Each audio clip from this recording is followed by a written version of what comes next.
So this is going to be another movie review. This one's called Cave of Forgotten Dreams, 2010.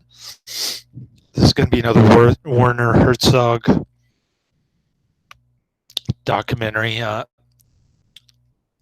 These are kind of hit or miss type things. I thought the Into the Abyss movie was better than this one. I'm giving this 1 out of 5 stars. I hated this flick. It's not surprising that Werner Herzog would be romanticizing over uh, the Cro-Magnons from the lithographic or whatever it's called period, where the Stone Age basically. This movie's about a 40,000-year-old cave that was discovered in southern France, and so Werner Herzog gets a look see by the French government, I guess. They allow his film crew to go in there, and there's a bunch of caveman paintings in there. Not really intriguing to me, but of course Werner Herzog thinks it's a work of art, and he compares it to cinematography. He even compares the caveman dancing in the cave to Fred Astaire, which is kind of odd. One of the scientists that he interviews talks about cavemen dancing, and their shadows going all over the place, similar to. And then Herzog goes, Fred Astaire, and then he shows a clip of a Fred Astaire movie. So that was kind of a stretch. And then,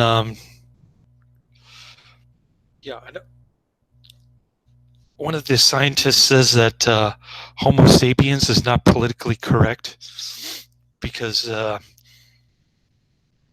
humankind is not a thinking type creature. That was kind of stupid. I didn't really care for that comment.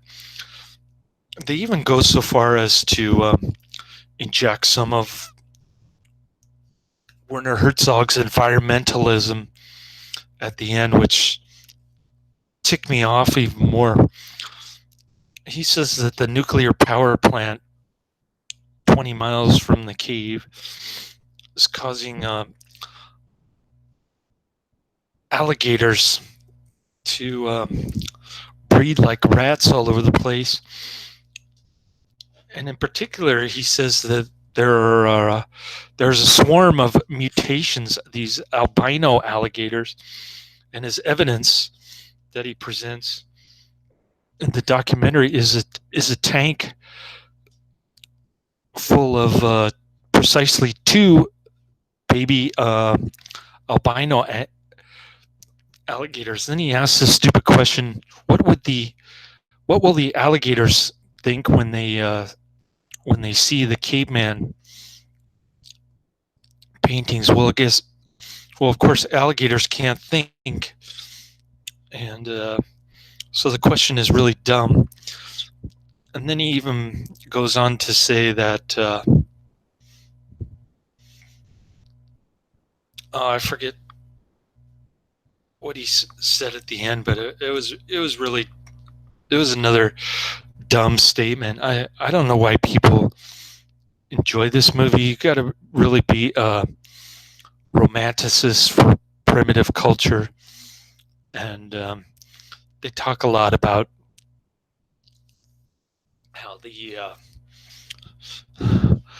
the primitives were one with nature and this, that, and the other.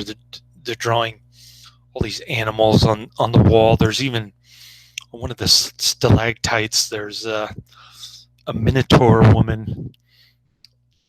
I don't know if they were really worshiping Mother Earth creatures, or they were just maybe they just got high on some peyote or mushrooms or something, cannabis, whatever, and just started drawing. Um, the scientist compares it to modern day Aborigines in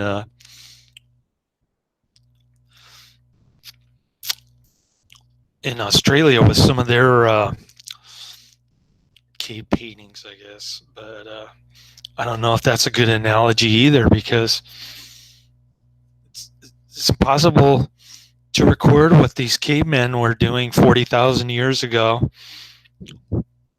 Um, what their motivations were. It's all speculation, in my opinion. And it's just a romanticist view of primitive caveman. Like I said, that these scientists want to think that well, the gist of this film, especially the ending, is that the primitives are more advanced culturally than modern civilization. I've heard that argument before. It's similar to the kind of themes in the Jungle Holocaust exploitation movies. But anyways, there's that. And not my cup of tea, but yeah, it's rated G. It's pretty boring. It was on the History Channel, so it has that kind of television feel to it. The technology that they used to kill horses was kind of interesting, although the scientist who was flinging the spear wasn't very good at it, as Werner Herzog pointed out. But other than that, the movie was terrible. I didn't like the chanting and the cello and the electronic piano. The background soundtrack wasn't appealing to me.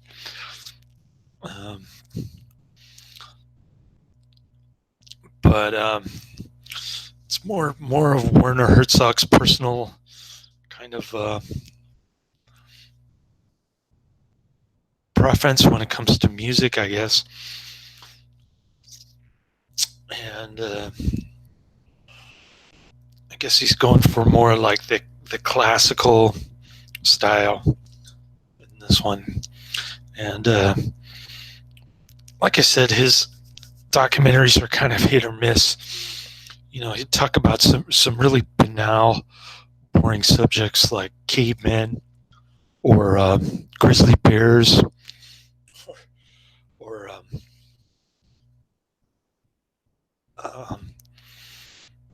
what was it?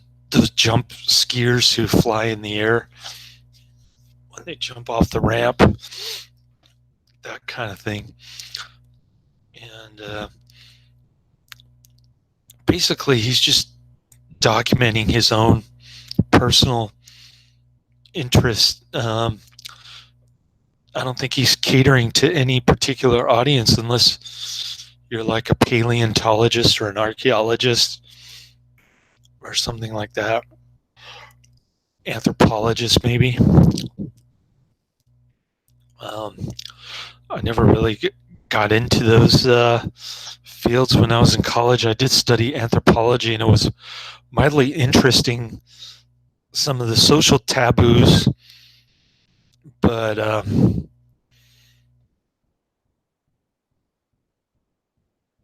wasn't basically, it was just a waste of money. That class didn't help me in my career at all. The thing that makes me believe that Herzog has this environmentalist agenda, I saw it also in Grizzly Man when he was criticizing Timothy Treadwell for cursing out the U.S. Game and Wildlife Agency, I guess. I'm not sure what it's called, but it's the agency in It's a federal government agency in Alaska that's supposed to be protecting the grizzly bears and whatnot. Um, yeah, so in that one,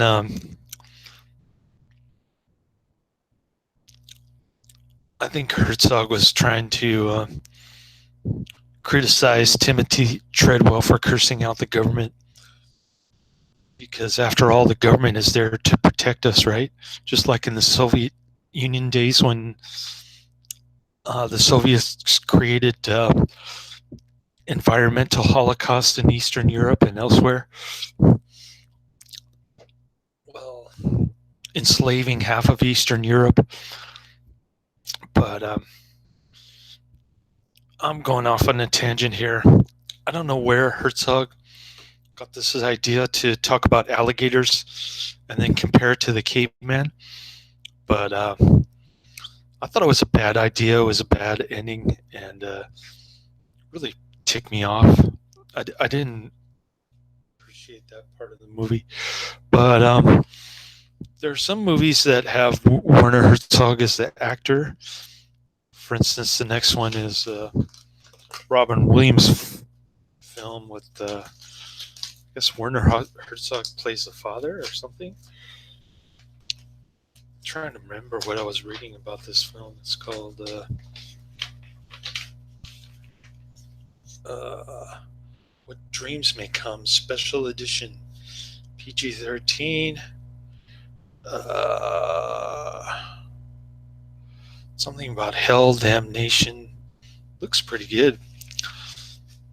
So check that one out. That's a 1998 film. Get back to you on that one next week. But no luck finding an apartment on Saturday. I was too dang tired. Start banging on doors on 35th Avenue in San Francisco, and I just, after about the 7th or 8th door, I kind of gave up. And I was so dang tired Saturday. I just wanted to go home and sleep, which I did. So lots of catch-up sleep this weekend. No luck finding a new place to live, but guess I'll go to South San Francisco next week, and I'll ask about that place where that lady wants to move out. See if it's available for December 31st. It's $800 a month, which is considerably more than what I'm paying now. But hopefully they have more amenities like a washer, dryer,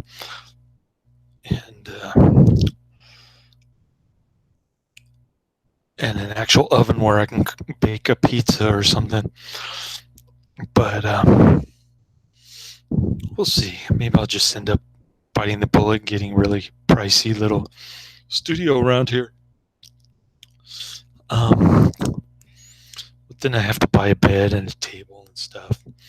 Maybe couch and perhaps a bookshelf. Probably go to the thrift store for that. But there might be one of those clearance sales, one of these local furniture stores, 70% off or something. We'll see.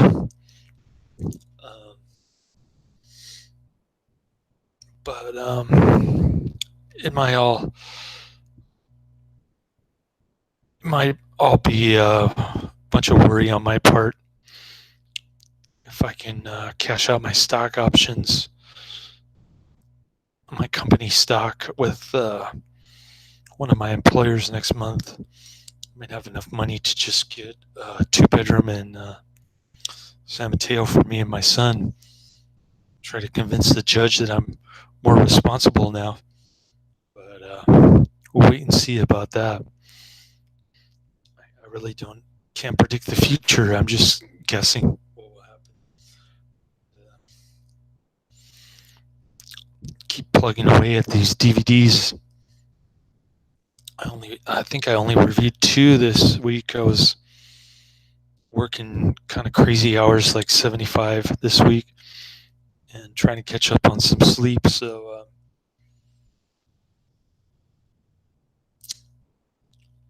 yeah, next week I should have some more time to sleep because it's going to be the short payroll week on Friday. So I get to leave early on Friday, and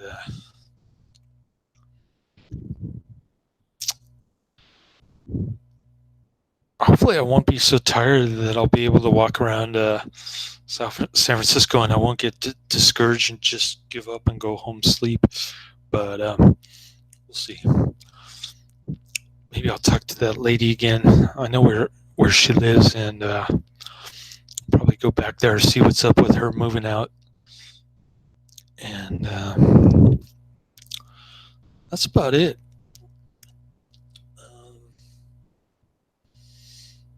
Yeah, I really couldn't get in this documentary. I'm saying skip it, but like I said, if you're into this kind of caveman stuff, it might be a movie for you. I just couldn't get into it. It wasn't my cup of tea, so that's the end of my review. Laters.